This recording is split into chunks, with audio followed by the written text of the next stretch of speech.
Dans Google Analytics, les rapports sont des tableaux, des lignes et des colonnes. Les lignes sont les dimensions et les colonnes sont les métriques. Dans Google Analytics, les dimensions et les métriques sont regroupées dans des catégories qui sont pour la plupart du temps explicites.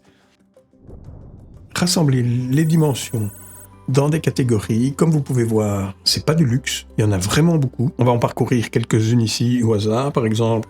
Dans la catégorie plateforme appareil, on aura une série de dimensions en relation avec différents types d'appareils que les visiteurs de votre site web utilisent pour consulter vos pages. Dans la catégorie zone géographique, on aura une série de dimensions en relation avec les villes, pays, continents dans lesquels se trouvent les utilisateurs de votre site web au moment où ils consultent vos pages ou passent commande. Cette dimension permet de savoir, par exemple, quelles sont les villes dans lesquelles se trouvent les volumes d'utilisateurs ou d'acheteurs les plus importants. Et à contrario, de savoir quelles sont les villes avec les volumes d'utilisateurs ou d'acheteurs les plus faibles pour éventuellement concentrer les efforts, SEO, campagne publicitaire, axée autour d'une ville afin d'y augmenter les ventes.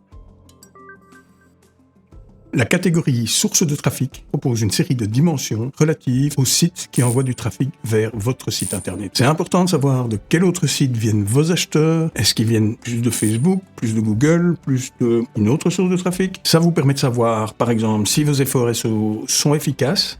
Ça vous permet de savoir si vous devez arrêter vos campagnes Google ou si au contraire, vous devez continuer et augmenter les budgets parce qu'elle fonctionne bien et qu'elle vous ramène beaucoup de ventes. Pareil pour Facebook. Est-ce que vos campagnes fonctionnent ou pas? Est-ce qu'il faut augmenter ou diminuer les budgets?